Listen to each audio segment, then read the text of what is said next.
After this, I am going off-grid. After I speak the truth. I joined the army on my 18th birthday. A boy from a small town who was half a measure excited and half a measure terrified as the truck packed with recruits pulled up outside the gates of the compound that was to be our home for basic training. I remember it all so clearly. The moment when I piled out of the back of the truck, the sight of huts stretching as far as my eye could see, the scowl on the face of the man who would become my tormentor and inspiration, Drill Sergeant Mallory. He was a 30-year veteran who looked and acted like he studied his days sitting in a bath of scalding hot water, bringing his temper to the boil and reddening his grizzled face. His first words to me were, "I hate you." This, I soon realized, was nothing personal. It was just the first step in breaking us down so he could build us back up. 10 weeks later, on the day we shipped out at the end of our basic training, I stood on the parade ground and saluted him with respect and gratitude in my heart. I had no idea where I was headed for as we set off a few hours later. I suspected I was still too green, but hoped my destination would be one of the conflict zones that my country had its finger in. Not officially at war, but with boots on the ground and bristling for a fight. After a long day's hard ride, we finally ground to a halt. The NCO yelled at us to get our butts out of the truck, and we were only too glad to oblige, stepping out and seeing hills. Not a military airport, not a waiting troop ship, but a scrawny-looking set of hills that stretched to the horizon. There was no sign of civilization, just the road we had driven in on and our small group milling around. My comrades' disappointed expressions mirrored my own. I rubbed my chin and cracked a joke about ordering in pizza. No one laughed, especially the NCO, who had undergone the sense of humor removal procedure required for promotion to this elevated position. An officer appeared. Where from? I did not see. And while we hurried to stand to attention and salute, he looked us up and down, then addressed us. "Gentlemen, welcome to your new post. I can see 2 things from your faces. That the cousins in your families are romantically entangled, and that you're not where you were expecting to be. Well, tough. This is the hand you have been dealt, and your country demands that you rise to the occasion. Before I go any further, I need to make something very clear. Everything you see, everything you hear, every damn thing that happens from this moment is subject to absolute deniability. And for anyone who does breathe a word of this, I guarantee you a life sentence in a military prison. There will be no trial first, no jury. Do you understand?" He looked at us. We stared back dumbfounded. The NCO repeated the question, screamed it at us. "Do you understand?" "Yes, sir," we finally managed to spit out. "Do you understand?" "Yes, sir," we roared. Suitably warned and completely ignorant, we were led by the officer towards a rock face that opened before us. "Cool," Private Wells whispered. Wells was a country boy with ears that stuck out and a skinny neck. He loved comic books about monsters and had somehow become my best friend. As for me, my heart was beating real fast as we passed through the opening. I was pure and simple excited. I could not see the ground in front of my feet. If I had, I wouldn't have been surprised to see that it was stamped with the words, "Top Secret." Here I was, Billy from the backwaters, William Pointer Jr. on my signing up papers, on the verge of discovering a cave. A big, brightly lit cave. "Cool," Wells whispered as we stared up and around the vast area we had emerged into. The officer wheeled, faced us. "This is the reception area," he told us. "It is monitored by cameras, movement and heat detectors. At this moment in time, you are in the line of fire of 24 automatic guns, one sweep of which would reduce us all to bloody gore." We tensed. At the edges of this area are 3 main conduits which lead to storage areas. There are secondary conduits which lead to living quarters. You will be taken to yours now. Before then, are there any questions? I don't know why I opened my mouth. Why the words, "What is being stored here?" came out. But they did. Even Wells didn't want to look at me then. The officer walked up to me. If we had been from a certain northern clime, we would have been close enough to rub noses in a friendly greeting. As it was, I could feel his breath on my face as he said, "Do you want your mama to open her porch door in the morning and find a bag of gore with your name tag tied to it?" "No, sir," I replied, and lived to screw up another day. Our initial period at the facility, which was the only name we ever heard it given, were taken up with the mindless routine so beloved of armies around the world. We cleaned, we drilled, we were inspected, and in between, we were inducted into our new world. I say new world because that is what it felt like to me. The only light was artificial, and the air tasted stale. We were permanently underground. Sounds carried like the gentle rumble of thunder in the distance from the various tunnels to wherever we were posted on guard duty. Conduit was army speak for tunnels, and as we rotated from post to post, we learned the storage areas the 3 main tunnels led to were numerous and reached deep into the earth. After 2 months at the facility, I had the feeling I had only seen a fraction of it. As for the question I had been stupid enough to ask on my first day here, I could only wonder. About twice a week, a new shipment arrives packed in steel crates on the backs of lorries, which were driven to one of the storage areas, all under the watchful eye of armed guards. We speculated, of course, in our bunks, watching smoke spirals from our cigarettes drift lazily up. Private Wells' favorite theory was that the crates contained aliens who had crash-landed on this planet, and the remains of their spaceships, along with radioactive monsters, possibly giant gators or car-sized cockroaches. In the humble opinion of Private William Pointer Jr., "Well, sir, I reckoned the crates contained deadly viruses, hard drives containing classified data, compromising photographs of politicians, and the like. The dirty secrets no government would want to see the light of day." If I was right, there were a lot of secrets buried down there. A hell of a lot. But I believe there is no government anywhere in the world that does not mass-produce scandalous, illegal, and downright dangerous materials as a matter of course. For us in the rank and file, it did not matter at the end of the day. As long as we could stand up straight for hours on end holding a rifle and jump on command, then the world kept turning in the same old way. Or so I thought. Until that nightmare day. It began like any other, far too early, with an NCO reminding us just how far down the food chain we were as we dragged ourselves out of our bunks. Whatever it had once been, our breakfast was something that had been beaten and fried into a shapeless lump. And then we were assigned posts and marched there double quick. Wells and I were among those ordered to stand guard while a newly arrived lorry unloaded its crate into one of the storage areas. The crate itself couldn't have been more than 6 foot by 6, small by comparison to the others we had seen, and there were 6 of us soldiers watching over it, rifles held at the ready. "It must be gold dust," I whispered to Wells. He suggested, "ground up Martians," in reply. Whatever it was, the unloading crew clustered around the lorry were taking their time. I caught sight of 1 or 2 worried looks among them. They know what's in there, I thought, and it's got them nervous. The straps on the lifter grew taut and began to haul the crate into the air.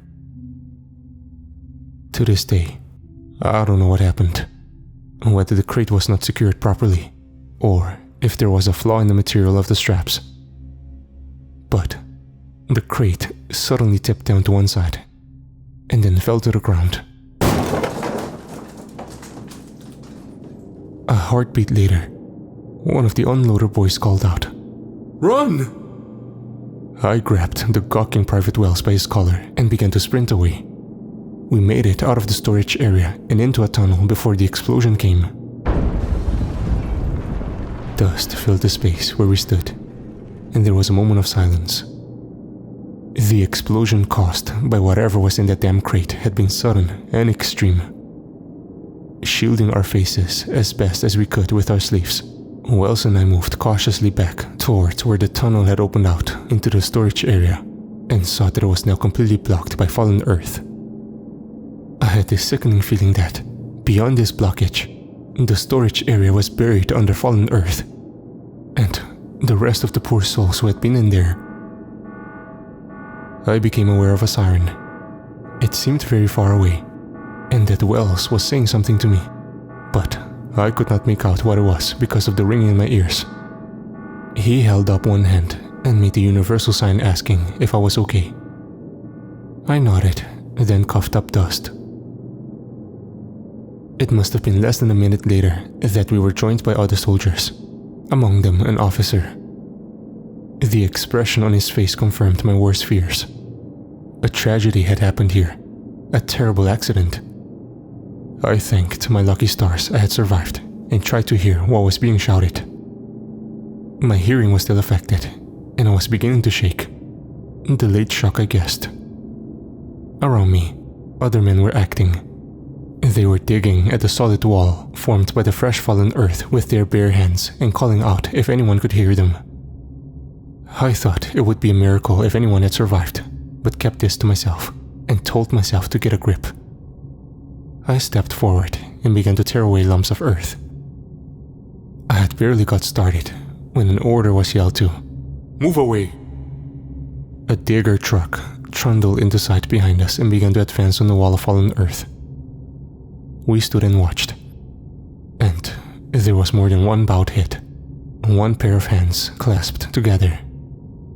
Then, there was a crackling sound. I turned to see the officer listening to his radio intently. He nodded. "Men, we need to pull out," he said, then walked alongside the truck and relayed the order to the driver, who looked frustrated, but didn't argue. None of us did. We followed our orders, without question, I should be able to say as a good soldier. But whatever flaw in me that had made me ask what was stored here showed again. "Why are we pulling out, sir?" I asked. This time, I wasn't given a dressing down. The officer looked at me, and I could see the concern in his eyes as he replied, "There have been secondary collapses, son. There are chemical substances leaking into the site of the explosion, so we need to leave. But don't worry, there are troops on the way with hazmat equipment." And as he said this, soldiers wearing the bulky safety suits rushed past us, towards the wall of earth. His radio crackled again, and he walked on as he answered it. I fell into steps alongside Wells. He was shaking his head. "Shit, Billy," he said. "Secret chemicals and dead bodies? You know what that adds up to?" "No," I said. "Shit, Billy," he went on. "We got ourselves a recipe for disaster." Wells was my friend and a good person, but his obsession with the things that existed in the pages of his comic books had gotten the better of him, I thought. Until I heard the first scream. I froze. It was not the sound of a man in shock or pain. It was a cry of terror. Wells, meanwhile, was on the move, his rifle raised in front of him. He ran towards where the scream had come from, back to the wall of earth. Reluctantly, I followed. We were met by a chaotic scene. A half a dozen soldiers in hazmat suits were standing staring in apparent shock at one of their comrades, whose face was pressed against the wall of earth. It was like he was being held there. "What happened?" I shouted at one of the suited soldiers. His voice was muffled beneath his headgear, but I thought I heard him say, "It reached out from the dirt, grabbed a hold of him, which made no sense to me. Wells, meanwhile, had continued to advance until he was close enough to tap the man pressed against the wall of earth on the shoulder. When he did, the man began to shake, then flew backwards at pace. He landed on his back, and I looked down with horror to where his headgear was torn open, at the bloodied side where his face should have been. His flesh was torn away, almost as if it had been bitten off. "Billy, watch out!" Wells cried. I looked up, saw the hands reaching out and the face protruding from the wall of earth. Blood dripped from its mouth. "What the hell?" I spluttered, and could only stand there as the thing struggled free from the wall of earth, to stand there, swaying, until it bared its teeth and with shocking speed threw itself at Wells. A volley of bullets exploded from Wells's gun, tearing into the thing's head until it collapsed onto its knees, then fell forwards. I gasped for breath that wouldn't come, and for the first time realized the thing was wearing a soldier's uniform. The same as mine, the same as Wells, who spat on the ground and whispered, "Shit! Put the rifle down!" Someone yelled from behind us. I turned. It was the officer, flanked by soldiers, all whom were aiming their weapons at Wells. "No," I said. "It was attacking him." "Stand down, son," the officer said. "I think you need to listen to my friend." This was from Wells, whose attention was focused on the wall of earth from which the thing had emerged. From which more hands were now appearing, fighting through the earth. And within seconds, 3 more men stepped out into the open. They too wore our uniform, and I recognized all 3 as men from our unit. Men who had surely died in the collapse caused by the explosion. Men who were clearly no longer human. Their faces were twisted with rage, and a low growling sound drifted from their mouths. And they were advancing on us. Wells raised his guns once more, ready to fire. "Lower your weapon," the officer said. He sounded unsure, scared. Wells shouted back, "Better you give the order to open fire on me than I let one of these dead critters get their teeth into me." Dead and moving, with anger burning in their eyes. I knew what I had to do. I turned and aimed my own weapon at the officer. "Sir, we have a common enemy here. Those things are no longer our comrades. They are monsters, and we need to take them out." Ice-cold sweat trickled down my face as I spoke. The rifle shook in my hands. The officer hesitated, movements that cost my friend his life, as Wells delayed opening fire until it was too late. He took out one of the things. A second dug its teeth into his shoulder, the third into his throat, and he fell to the ground with both of them on top of him. I ran to him and battered at the thing's heads with the butt of my rifle. The officer finally ordered, "Help him! Get those things off him!" And I was joined by the rest of the soldiers.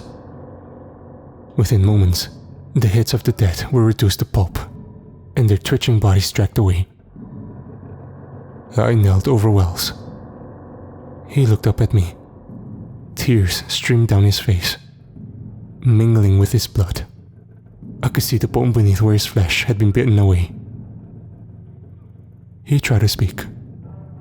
"I'm here," I said. "Help's on the way." I glanced back at the officer, who was talking into his radio. Wells tried to speak again.